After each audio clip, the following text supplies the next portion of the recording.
Howdy, Dennis Bradford here. Let's think some about being, feeling, and doing better. How should we understand particulars, individuals? Since you and I are particulars, this is an important question. It's a fundamental standard issue in ontology, the study of being or reality. After all, the world is full of particulars as well as of qualities. In fact, particulars are clusters of qualities. This is the fact to be understood. Ultimately, there are two ways to understand it. The issue concerns how to understand the clustering. After all, a particular is not a mere set or list of qualities. Instead, it's a togetherness of qualities. For example, your bodily shape goes with your bodily size. Those two different qualities fit or cluster together, don't they? The issue is how we should understand that kind of togetherness. Is something doing the clustering? The answer is either yes or no. Those who think yes are substance ontologists. Those who think no are nonsubstance ontologists. This is a technical use of the ordinary word substance. The prefix sub means under, in words such as submarine or subterranean. The issue is simple. Is there a substance under a particular's qualities that account for the togetherness? If so, what is it? If not, how should we understand the togetherness without positing the existence of substances? There are major philosophers on both sides of this issue. For example, Aristotle and Descartes are substance ontologists, and Hume and the Buddha are non-substance ontologists. Although the issue is not difficult to understand, it's difficult to solve. I argue for the position I accept in this video. If you want more details, I've also discussed it in multiple books, or see Butchvarov's Being Qua Being. To my mind, there's a fatal objection to the position of any substance ontologist who claims that substances exist. Namely, what are they? Consider any particular. For example, this piece of paper. Abstract in thought all its qualities, such as its shape, size, color, chemical composition, and so on. What's left? Nothing. It's impossible to single out a particular that has no qualities. It's not as if it's like, say, a pincushion in which pins qualities inhere. Since, as we've seen, to be real is to be multiply single-outable, and since there's no qualityless substratum that is single-outable, there's no issue. Therefore, all substance ontologies should be rejected. If so, though, if we don't posit the existence of substances to do the clustering, how should we understand the clustering or togetherness of the qualities of particulars? The answer involves realizing that there are two ways to understand that togetherness. We may understand the clustering of an individual's universal qualities as either accidental or necessary. Making this distinction clearly dissolves the problem. Almost always, we're interested in the clustering of the universal qualities of some real or existent particular, such as this piece of paper before me now. If so, why, for example, does its shape go with its color? Notice that they are clustered contingently and not necessarily. They could have been clustered differently. For example, this piece of paper could have had a different shape or a different color. So, the answer that would normally be given is a causal one, namely, when it was manufactured, this piece of paper was cut into this shape. As long as we accept causal explanations or stories, as we usually do, that seems perfectly satisfactory. The universal qualities are understood to go together contingently. Had it been manufactured differently, it could have had a different shape or color. On the other hand, and you may have to consider this more than just once to get the important insight, it's possible to consider this piece of paper, or any other particular, in abstraction from whether or not it exists. It's possible to consider it as a pure form, object, thing.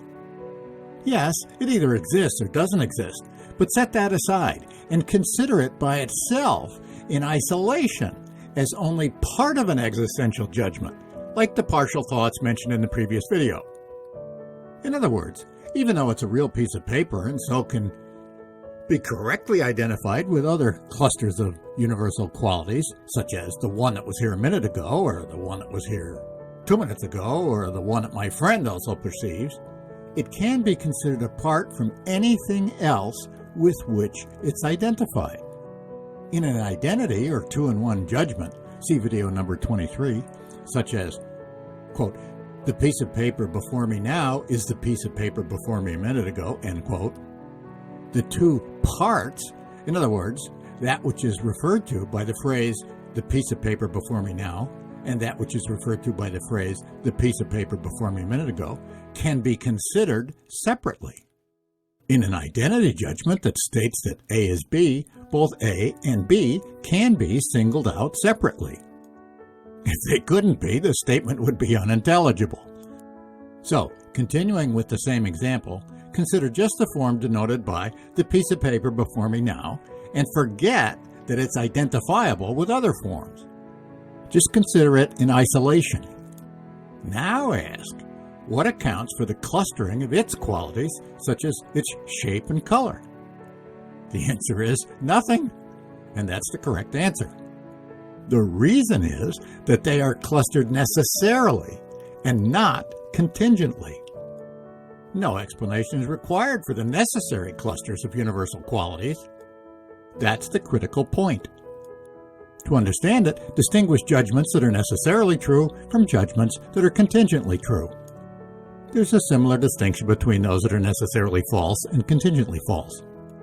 Necessarily true statements are conceptual. For example, is it contingently or necessarily true that 4 is less than 5? It's not a matter of fact. Instead, it's a matter of logic. 4 wouldn't be what it is unless it were less than 5, right? 4 has to be less than 5. That's necessary. By way of contrast, it's only contingently true that this piece of paper is before me now. It could have been otherwise. So far, so good. Now ask, what's making 4 less than 5? Nothing. And nothing needs to make it less than 5. It's impossible to single it out without singling out something that is already less than 5. It's similar with the universal qualities of this piece of paper if we consider this piece of paper as a pure form, an abstraction from its reality or unreality, its existence or non-existence. Normally, we never think of it this way because we only pay attention to entities, existence, and to think of it this way means abstracting from its reality. So, that solves the clustering problem. If we consider the clustering of the universal qualities of a real object, nothing other than an ordinary explanation is required for their contingent clustering. However, if we consider the clustering of the universal qualities of a pure object, no explanation at all is required for their necessary clustering, because if they were clustered differently, it wouldn't be that pure object, but some other object. It wouldn't be what it is, any more than 4 would be 4 if it were greater than 5, which is absurd.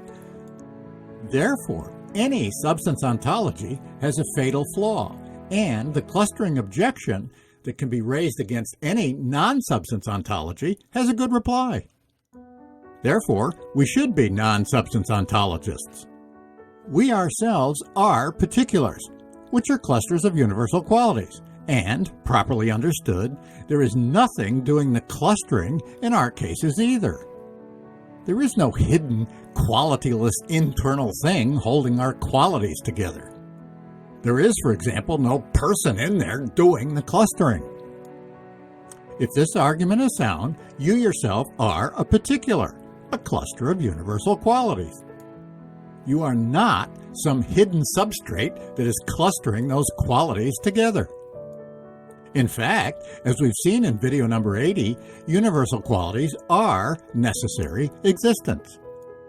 Consciousness is a necessary existence. If you want to think of what you are, see video number 95, your essence is consciousness. That's what you are. To be you is essentially to be consciousness. The same goes for the rest of us too. Once you really get this, you'll never again fear your own death. It can't even be thought. That's the ultimate elimination of all fear. Let's end emotional distress.